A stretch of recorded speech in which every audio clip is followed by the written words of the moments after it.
जब तक सांस तब तक आस। तहरीर नंबर 2516। दोस्त मायूस नहीं होते, आखिरी दम तक लड़ते हैं। मदद करने वाली अल्लाह पाक की ज़ात होती है, वो कोई ना कोई रास्ता निकाल ही देती है। बुध 10 मई 2023। नाजिया आसिफ। प्यारे बच्चों, पुराने वक्तों की बात है। एक गांव से थोड़े फासले पे एक पुराना कुआं था, जिस पे बैलों की जोड़ी को जोत कर पानी निकाला जाता, जो खेतों की सैराबी के अलावा गांव की ख्वातीन के कपड़े धोने के काम भी आता था। कभी इस कुएं पे बहुत रौनक होती थी, मगर अब बिजली से चलने वाले ट्यूबवेलों के इस्तेमाल के बाद ये कुआं वीरान पड़ा था। गांव के लोग कभी कभार कचरा वगैरह भी इसमें डाल जाते। मिट्टी और घास फूस भी इसमें पड़ते रहने से पानी की तह काफी कम हो चुकी थी। कुएं के अंदर कभी तो आबी मखलूक काफी थी, लेकिन कुछ सालों से बारिशें कम होने के बाइस पानी आहिस्ता आहिस्ता कम होता जा रहा था, जिससे आबी मखलूक में भी खासी कमी हो रही थी। कुएं के दहाने पे फुलाही का झाड़ी नुमा दरख्त फैला हुआ था, जिसकी शाखें कुएं के अंदर नीचे तक पहुंची हुई थी, जिनमें मुख्तलिफ परिंदों ने घोंसले बनाए हुए थे। ये परिंदे सुबह होते ही अलिफार जाते और शाम होते ही अपने घोंसलों में वापस लौटते। जिंदगी अच्छी गुजर रही थी कि पानी की कमी से कुएं में आबी मखलूक की हालत रफ्ता रफ्ता बिगड़ने लगी। कई जानवर मर गए। कुएं से बाहर भी हालात इतने अच्छे न थे। खुश्क साली से अनाज में बहुत कमी हो रही थी। दरख्तों पे फल भी पकने से पहले ही गिर रहे थे। इंसान जानवर सब परेशान हो रहे थे। तेज लो ने तो पानी के तालाब जोहर सब खुश्क कर दिए थे। अब कुएं के अंदर इकलौता मेंढक ही रह गया था, जिसका नाम सोनी था। एक शाम इसने भी अचानक से बोलना बंद कर दिया तो घोंसलों में मौजूद परिंदों को बहुत परेशानी हुई। सब ने मेंढक को आवाजें दें, सोनी भैया, सोनी भैया, चुप क्यों हो गए? गाओ ना, हम आपकी आवाज सुन रहे हैं।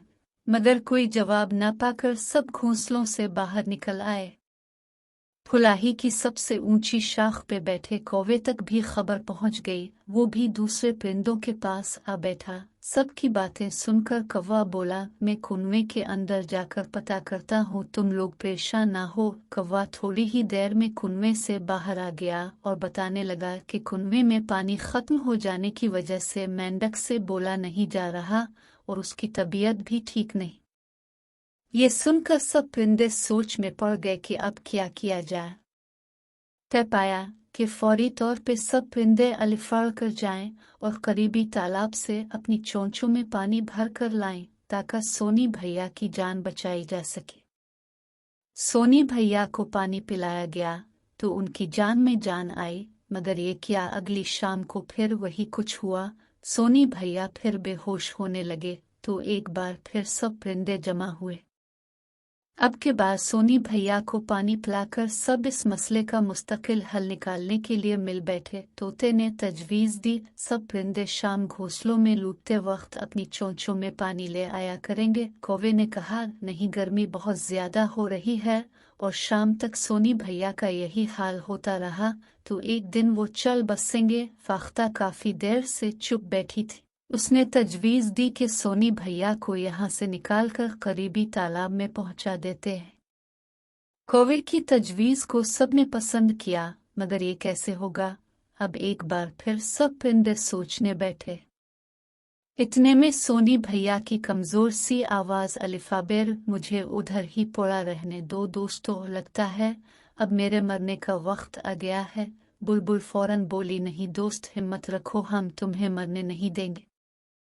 फिर चिड़िया ने एक तजवीज़ दी, जिसे सुनते ही सब अश कर अलिफाट है और अगले ही दिन इस तजवीज़ पे अमल शुरू हो गया।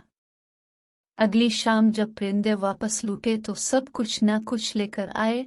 कौवा किसी कचरे के ढेर से कुछ मास्क अलिफाटे लाया, जैसे चिड़िया और बुलबुल ने उन्हें मजबूती से फुलाही की शाखों के साथ एक झूले की शक्ल में बांध दिया। अगला मरहला ये था कि सोनी भैया किसी तरह अलिफा चेलती हुए इन मास्क के बनाए गए झूले तक जा पाए। सोनी भैया, जो पहले भूख और प्यास से बहुत कमजोर हो चुके थे, अब बिल्कुल ही हिम्मत हार बैठे थे।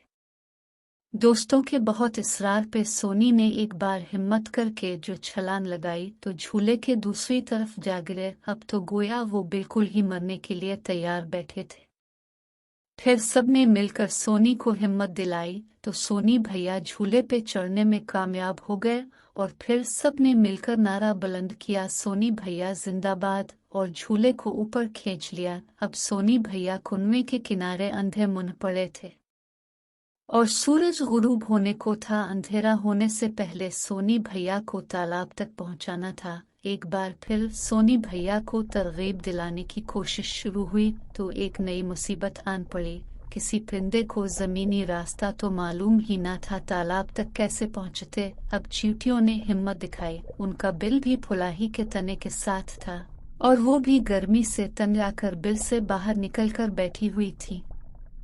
उन्होंने फौरन कुएं से तालाब तक एक लंबी लाइन बना डाली। एक एक जुलूस की सूरत में सोनी भैया को तालाब तक ले जाया जा रहा था। सोनी भैया दरमियान में तो दूसरे परिंदे आसपास बहुत नीचे अलिफाड़ते हुए नारे लगा रहे थे, सोनी भैया जस्त लगाओ, अल्लाह मियाँ मीना बरसाओ, सोनी भैया जस्त लगाओ, अल्लाह मियाँ मीना बरसाओ, सोनी भैया जस्त लगाओ। सबकी हिम्मत दिलाने पे सोनी भैया भी तालाब तक पहुंच गए और पानी देखते ही अंदर कूद गए। जी भर कर पानी पिया, जान में जान आई तो फिर बाहर आए। सब परिंदे दोस्त उन्हें देखकर बहुत खुश हुए। सोनी भैया कहने लगे, दोस्तों अब सबका बहुत शुक्रिया, आपके हिम्मत दिलाने पे मैं ये बस कर सका, वरना मैं तो कुएं को ही समंदर समझ बैठा था और मरने के लिए भी तैयार था। आपकी हिम्मत और कोशिश से ये सब मुमकिन हुआ। तब कौवा बोला, दोस्त मायूस नहीं होते, आखिरी दम तक लड़ते हैं। मदद करने वाली अल्लाह पाक की जात होती है, वो कोई ना कोई रास्ता निकाल ही देती है।